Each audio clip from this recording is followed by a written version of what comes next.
say just one word, well, let that word be kindness.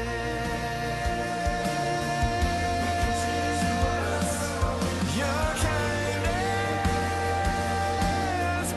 kindness. This is the FlashPoint Television Network. Welcome to FlashPoint NewsBreak, where the truth lives. Here are today's news stories.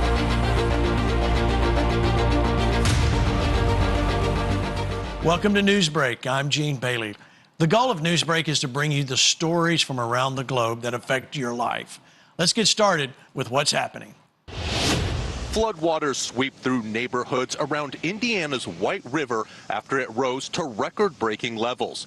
People in Anderson were ordered to evacuate after several feet of water covered streets and surrounded homes, many of them now unlivable. I just rebuilt it. You just rebuilt this 2 months ago? Yeah, well, I've been working on it for about the last year. Now I got in a couple of months ago, now it's destroyed. Charlie Simmons has lived in central Indiana his whole life and says he's never seen flooding this bad. I rode down and cried. Got all kinds of money in this place, man, and it's gone. The muddy brown floodwater rushed over bridges and covered neighborhoods further up the river, rising over car roofs. The entire state of Indiana is now under a state of emergency. Every state agency involved has been on alert since we watched it happening in real time. Farther south, part of this campground caught fire late Wednesday as it flooded. First responders have rescued dozens of people across the region.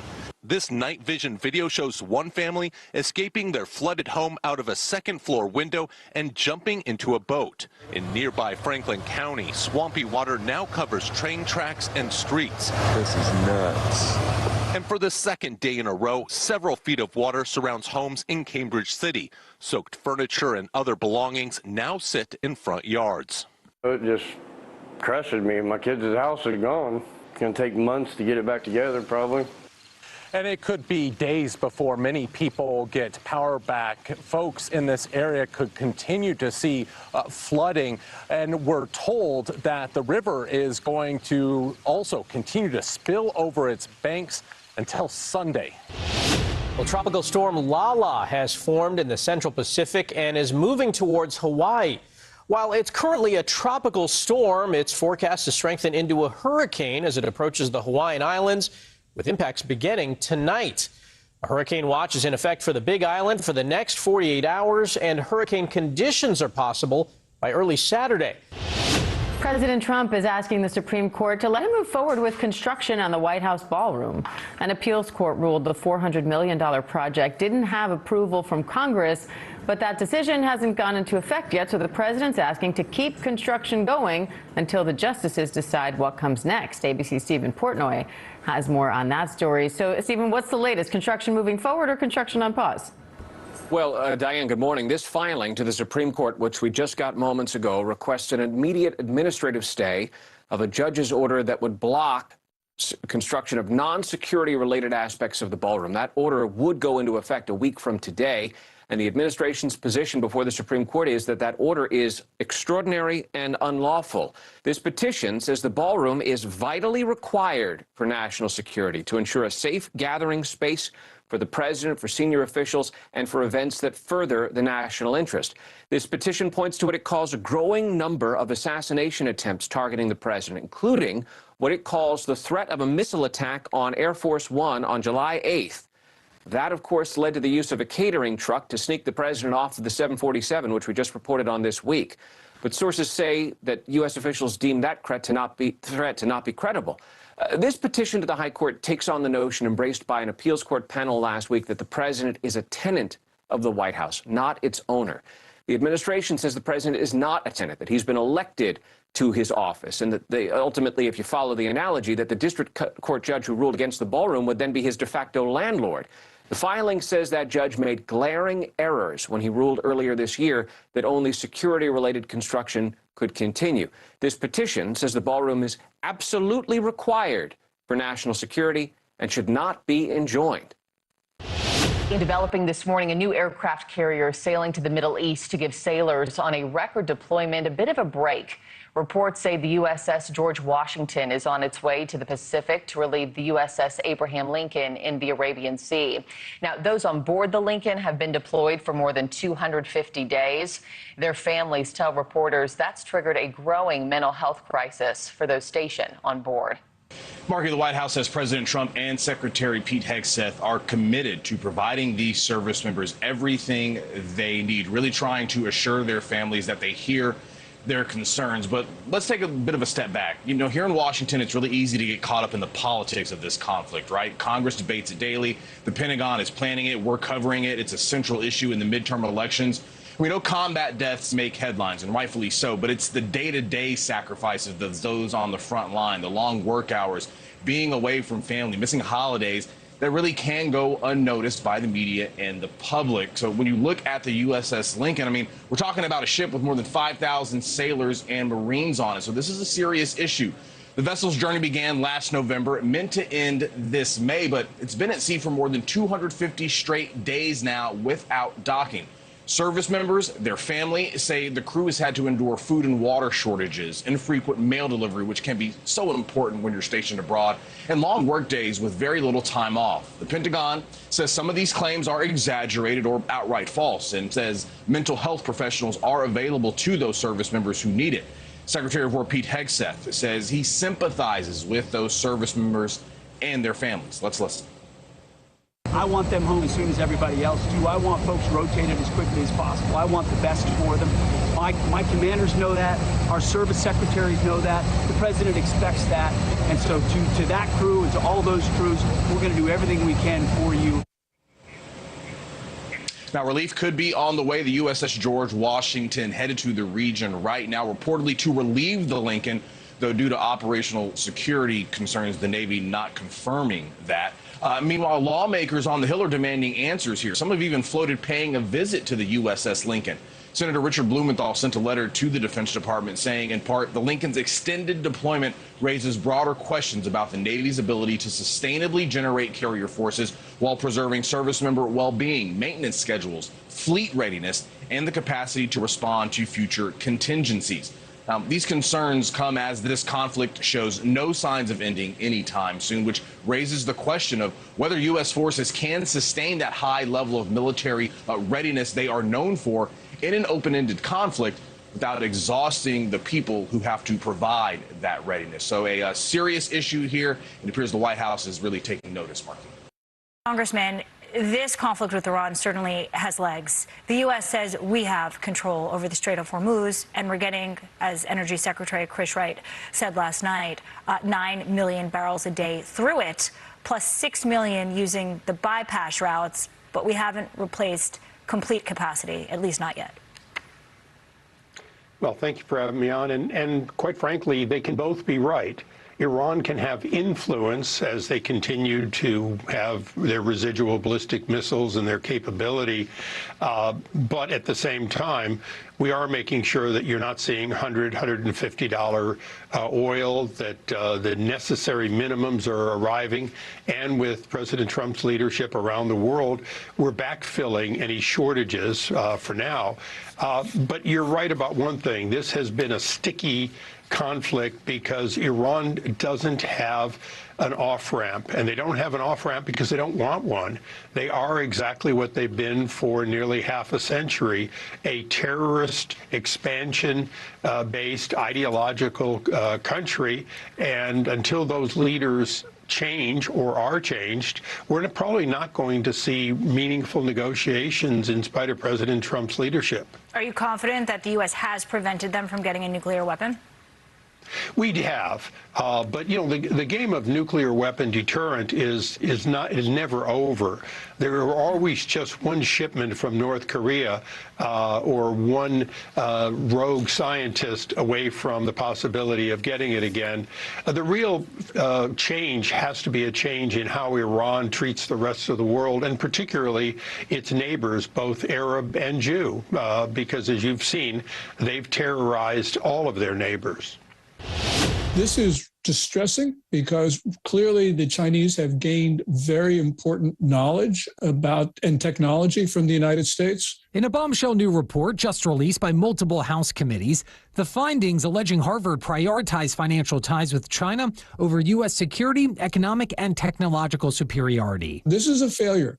This is a failure at Harvard, but it's also a failure at the American political system to prohibit these types of contacts, because we've known that they've been going on for decades. In the report, investigators uncovering over 140 research papers co-authored by Harvard-affiliated researchers and Chinese institutions directly tied to the People's Liberation Army and Defense Industrial Base, like the Seven Sons Universities, who the Pentagon and other U.S. officials have identified as central to China's defense research and military modernization efforts. Back in February, Secretary of War Pete Hegseth announcing the Pentagon will part ways with Harvard, directly referencing alleged ties to the CCP. Even more troubling is Harvard's partnership with our adversaries. Campus research programs have partnered with the Chinese Communist Party. Harvard responding to the report Thursday, telling the National News Desk it follows national security standards and guidance set by the federal government for its international collaborations, adding, quote, Harvard shares the committee's concerns about geopolitical risks, including threats posed by the Chinese Communist Party. Now, the report comes just weeks after the DOJ launched an investigation into whether Harvard's China-based financial aid programs discriminate against American students. In a letter to the university, the DOJ writing its disclosures indicate it's the American university that receives the most amount of funding from foreign sources, that number $4.5 billion. Plus, its highest source of foreign funding comes from sources in China, including over $630 million. We as a society don't understand the maliciousness of the communist regime. And although we understand these contacts and we understand what's going on, we have not connected the dots. And that's something we're going to have to do if we want to keep our country. This isn't just merch, it's a movement. FlashPoint gear is made for those who won't back down, who stand for truth, faith, and freedom. Go to the FlashPointStore.com. From t-shirts and hats to more. That's where all the new products are. Check it out. You'll be glad you did. Every piece is designed to speak before you do. Wherever life takes you, wear what you believe. Wear FlashPoint. Order now at FlashPointStore.com. Don't just follow the movement, represent it.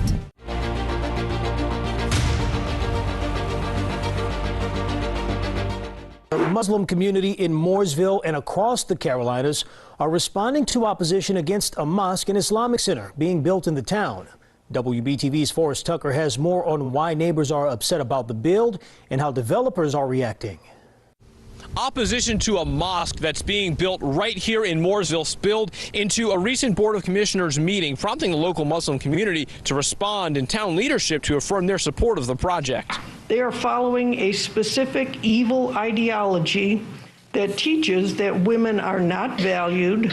It is not Islamophobic or racist or white nationalist to want to protect our everyday way of life, our Constitution, and the future of this nation. Some Mooresville neighbors say they did not know about the mosque being built until recently and are against its construction because of what they say are safety, traffic, and property value concerns. Al Reeder with the Council on American Islamic Relations says sentiments like those show that people are uninformed about his religion, and the Mooresville Muslim community is frightened after hearing those comments. The community's been both saddened and frightened by the comments themselves. The rhetoric that has been stated is reflective of a rhetoric that has been pushed so hard right now by the broader media on the national scale against the Muslim community.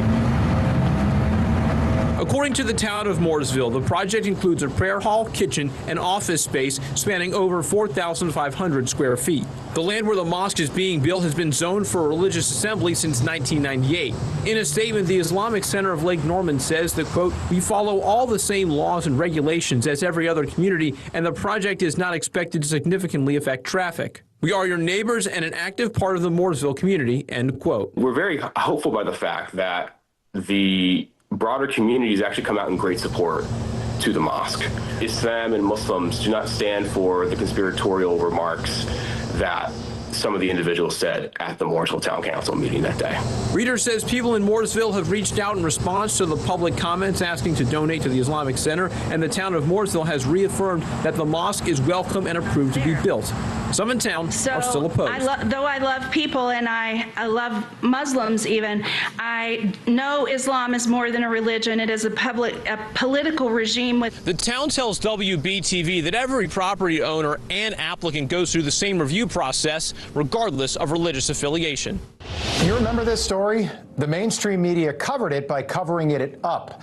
We covered it. Nick Shirley got on a plane and flew to Spain to cover what is still a problem over there. Tens of thousands of illegal immigrants from Morocco, which is a Muslim-majority country, stampeding over the border 12 days ago after the Spanish Supreme Court ruled that any illegal immigrant that sets foot on Spanish territory gets due process. That was a mistake.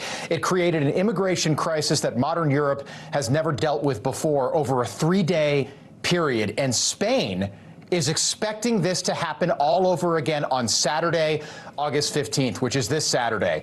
Nick Shirley saw what was happening, immediately traveled to Spain, and as you just saw, he was chased down the road by illegal aliens with knives. At least 100 people have died. There's no accurate count.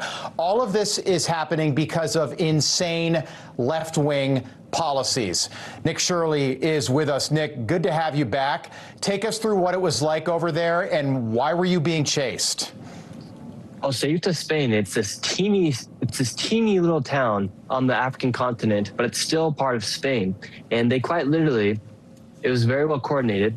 The Moroccan authorities let them come through, and then the Spain military, their border patrol, opened up the gates.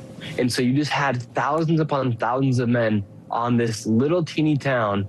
And it's interesting because there's, as you see, there's kind of like mountains and whatnot. Right. When you're driving around, there were just thousands of men just coming out of the mountain. And it was very interesting to see. Did they know who you were? Like, why were you being chased?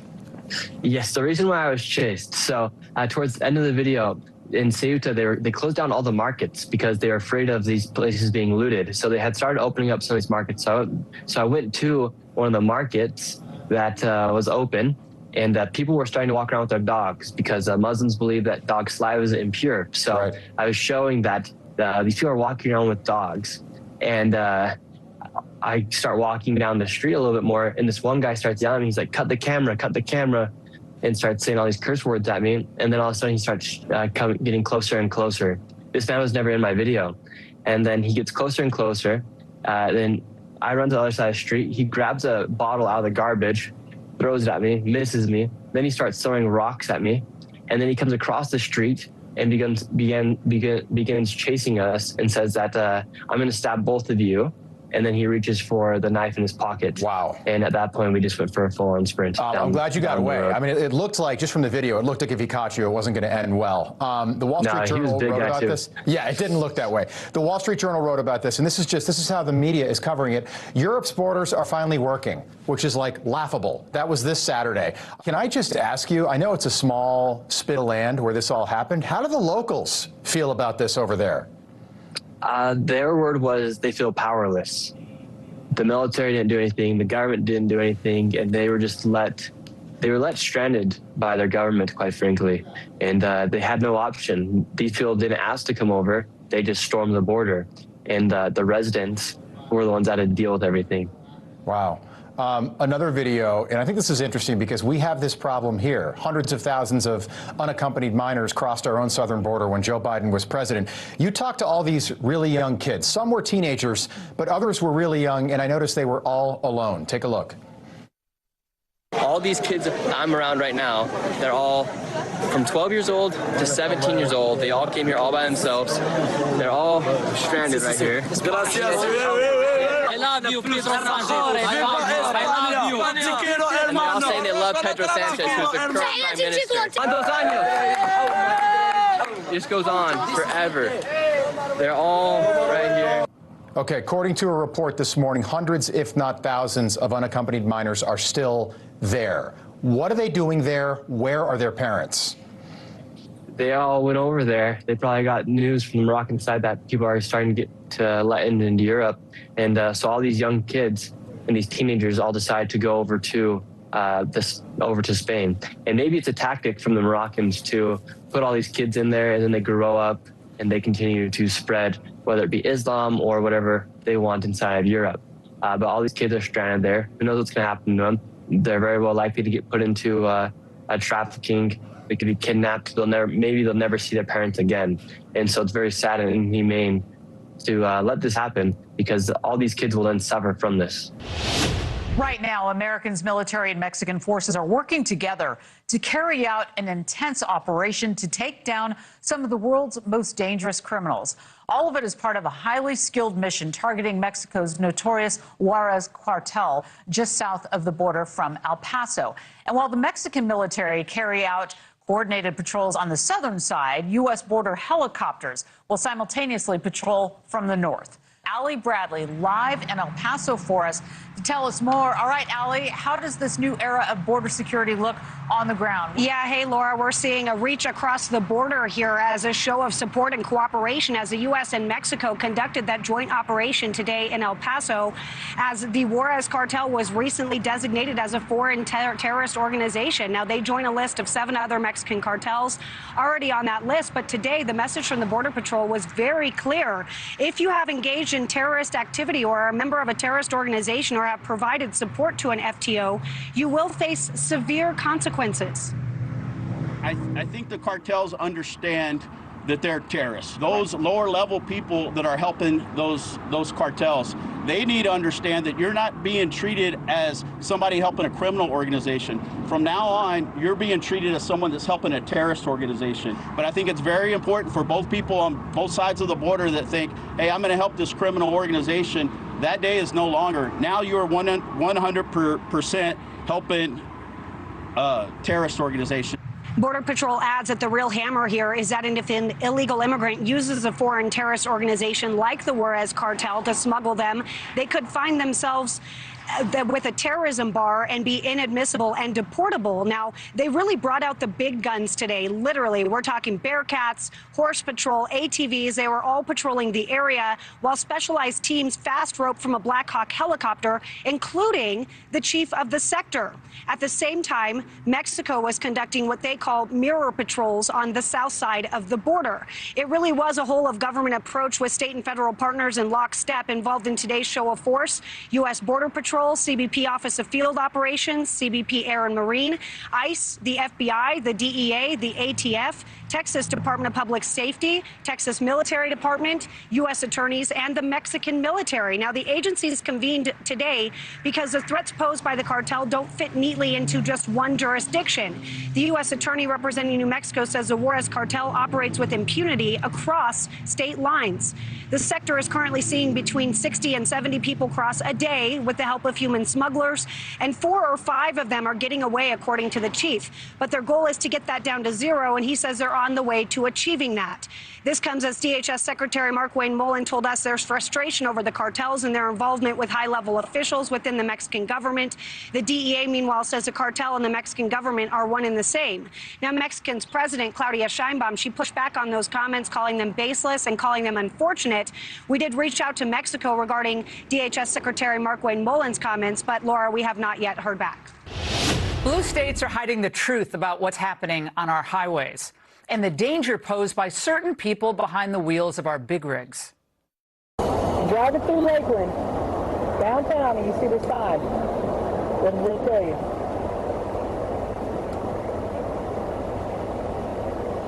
Yes. No. It tells you pedestrian crossing, meaning you're going to run somebody over. Yeah, he understood those questions. And breaking late today, nearly 24 Democrat attorneys general, led by Tish James of New York, filed major lawsuits against the DOT and DHS, all because the Trump administration is demanding transparency. It's demanding the creation of and full access to a nationwide CDL database. This means the personal info of 17 million drivers to verify who's driving semis on our highways. These are weapons. And if the states don't turn over the information, well, millions in federal funding could be cut off.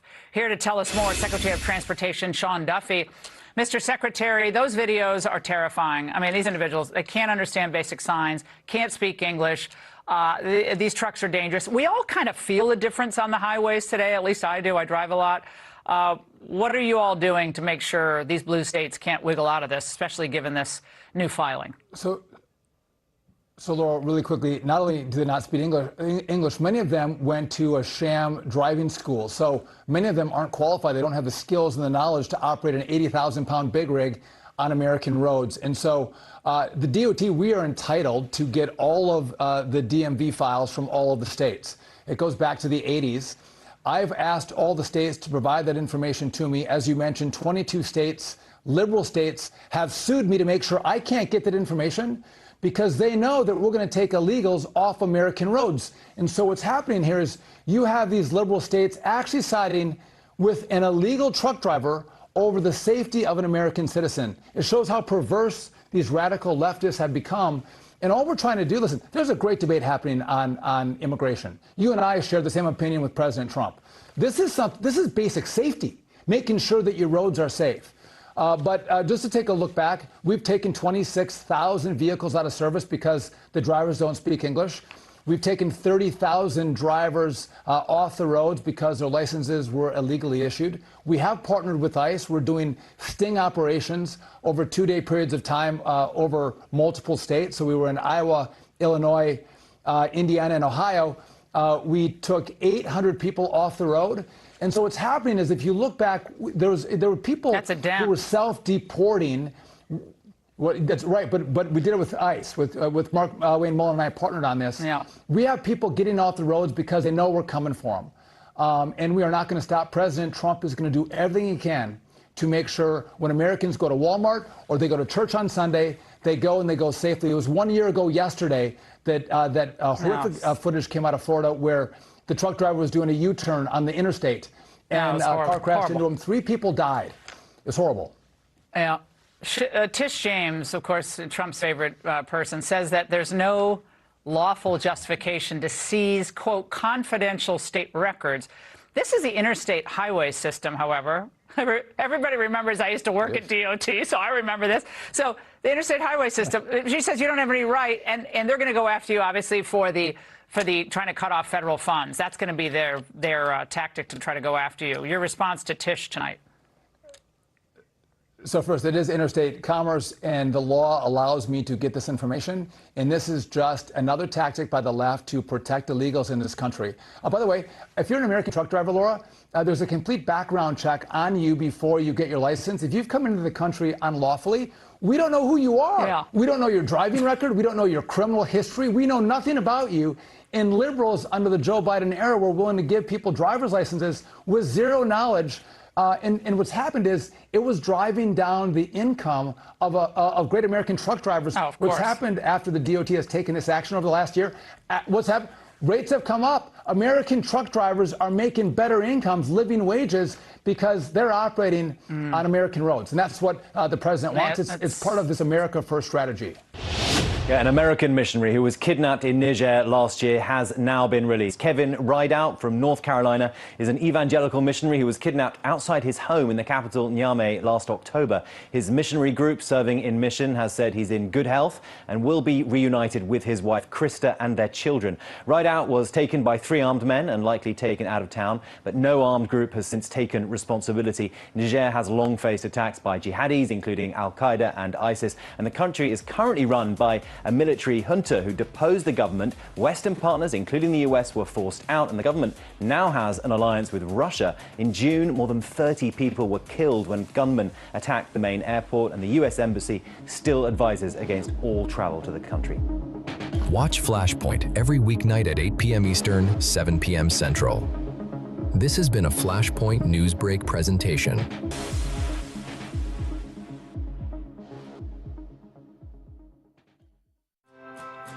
In a time full of war, be peace. In a time full of doubt, just